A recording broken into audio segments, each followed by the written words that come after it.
En este día, la Iglesia quiso celebrar esta memoria de San José Obrero. Hay un día propio de San José. Sabemos los católicos, ¿verdad? El 19 de marzo celebramos a San José y le llamamos el patriarca. Fíjense que justamente los nuevos feminismos acusan a la cultura actual de que el patriarcado ha oprimido a la mujer. Pero si tú le preguntas a María si José la oprimía, yo no creo que María te va a decir, sí, José me oprimía horriblemente. Nunca María hablaría mal de José. Y no por una cuestión cultural, sino que ella lo veía en los hechos. José la llevó a ella en primer lugar a Belén, cuando tenían que ir. Después, cuando estaba en peligro la vida del niño, los llevó a Egipto, después los trajo de vuelta, después se trasladaron a Nazaret,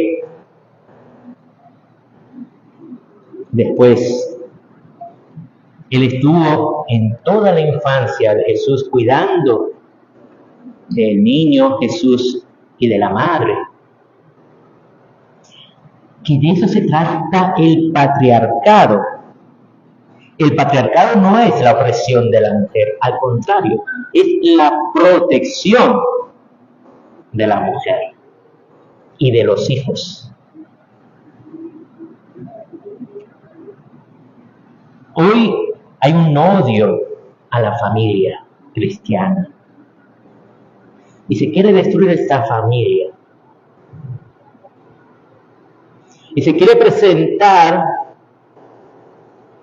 como si la realización de la mujer estuviera en el trabajo.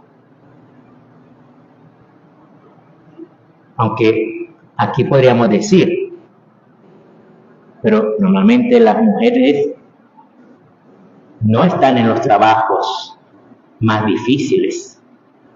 Por ejemplo, como los que van en el camión de la basura, normalmente son varones. Los que trabajan como obreros de albañilería, normalmente son varones. Son trabajos que se desgastan ahí. Cierto, la mujer puede trabajar y claro, está bien.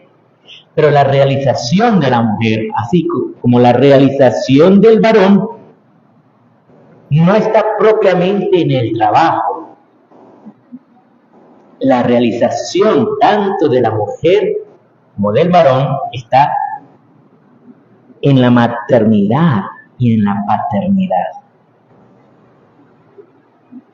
O sea, una mujer que no conoce la maternidad, unida a un varón que le apoya con su paternidad, es muy difícil que conozca su verdadera realización. Ahora, nos habla aquí de San José Obrero. Así nos muestra la Iglesia cómo Jesús quiso abajarse, no solo a la condición humana, sino a todos los aspectos de esa condición humana, por ejemplo en el trabajo, mostrando que incluso ese trabajo físico le da dignidad al ser humano.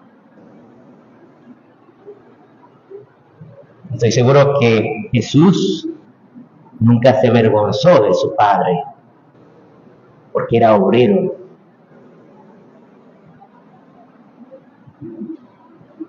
Y es más, Jesús seguramente aprendió muchas cosas de su padre, en el trabajo. Por esto la Iglesia ha querido defender también a los trabajadores. Y lo ha hecho, dando una luz tanto a los empresarios como a los propios trabajadores, de cómo enmendar las cosas que iban mal. Con la revolución industrial, habían muchas cosas que iban mal. Se oprimía a los trabajadores. En las fábricas, muchas veces no solamente habían varones, sino también mujeres y niños. A los inicios de la revolución industrial incluso no había regulación. No había regulación de las horas de trabajo, casi ni de las horas de sueño. Había personas que trabajaban hasta 16 horas al día. O sea, apenas, supongo, llegaban a su casa muertos de cansancio, tomaban algo rápido y quedaban ahí, dormidos. O sea, fue muy duro en esa época. Y, obviamente, surgen personas que quieren solucionar la situación, como Karl Marx. Karl Marx, ¿qué decía? Hay que hacer una revolución, hay que suscitar el odio de los proletarios contra los empresarios para que se rebelen y se apoderen, así recuperen los centros de trabajo que les pertenecen, dice, a los trabajadores, porque ellos allí dedican toda su vida a trabajar, no a los dueños del capital. Entonces, la Iglesia sale a dar una luz sobre esta situación. La Iglesia va a decir, sí, es verdad, hay injusticias que se cometen contra los trabajadores. Los niños no deberían estar trabajando, deberían estar estudiando. Eso empieza la Iglesia a hablar de estos temas en un documento que es una carta que escribe el Papa León XIII en 1891. En esa fecha el Papa León XIII va a decir algunas cosas. Primero, la Iglesia no puede estar de acuerdo con el odio de clases, porque el odio es contrario a lo que predicó Jesús. Jesús predicó el amor, no el odio. O sea, no se trata de que odiemos a nadie. En primer lugar dice eso la Iglesia. Entonces no podemos estar promoviendo luchas de clases. En esto, nunca un socialista o comunista podrá ser cristiano, y viceversa. Un católico cristiano no puede ser socialista ni comunista, porque no puede estar de acuerdo con el odio. Segundo, dice el Papa, la propiedad privada es algo establecido por Dios. Por eso dice, no robarás. Nadie está autorizado a robar. Ni las personas individuales ni los estados están autorizados a robar las propiedades de otras personas o de otras organizaciones. Entonces, sí que hay, ¿qué se puede hacer? Entonces, dice el Papa. Lo que hay que establecer son, en primer lugar, horarios conforme a la dignidad del trabajador, que se le pague a cada trabajador según le corresponde, lo que sea justo de pagar, y sobre todo el Papa promueve los sindicatos. Tal vez algunas personas piensan que los sindicatos fueron promovidos por los comunistas o los socialistas. No, A los socialistas no les interesaban los sindicatos, porque lo que querían ellos era acabar con la propiedad privada, con las empresas, adueñarse de las empresas, robar las empresas, llevar al odio. En cambio, los sindicatos era una manera de proteger a los trabajadores sin estar fomentando el odio. O sea, que los trabajadores se organizaran y organizadamente hicieran sus reclamos a los empresarios de lo que les corresponde. Los sindicatos, dice el Papa León XIII, ni siquiera es un invento de la Iglesia. Los sindicatos hacen una reminiscencia a los gremios que existían en la época de la cristiandad. La época de la cristiandad es lo que el mundo de hoy llama la Edad Media, muy mal llamada, así, porque en aquella época nadie llamaba Edad Media, sino llamaban la cristiandad.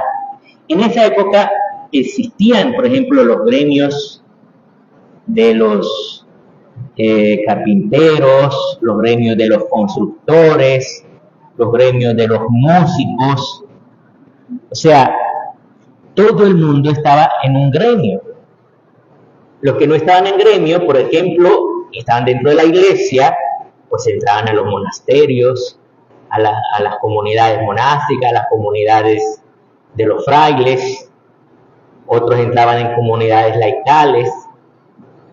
Entonces, pero los gremios eran las profesiones afines.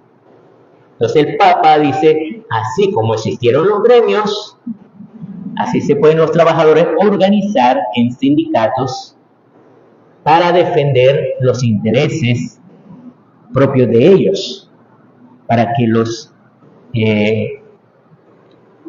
dueños de empresas no cometan injusticias. De hecho, está comprobado que muchos empresarios católicos permitieron, por esta encíclica, permitieron la formación de sindicatos en sus empresas. Por eso, hermanos, debemos siempre ser agradecidos a la Iglesia, porque la Iglesia nos lleva a la verdad, no a la mentira. La mentira es la obra del maligno. Pensar que a través del pecado puedes lograr tu dignidad, por ejemplo, el pecado del odio o el pecado del robo, puedes lograr una dignidad humana, es falso. Se logra a través del amor que Dios nos ha dado. Esa es la verdadera dignidad humana. Dios nos ama. Eso es lo que te da dignidad. El que tú puedas amar a las personas que te rodean, eso te da dignidad. Pero el pensar que odiar o robar te da dignidad es un engaño del maligno. Por eso, pidámosle al Señor que Él nos dé la gracia de vivir en la verdad, de escuchar la voz de Dios que nos habla también a través de la Iglesia.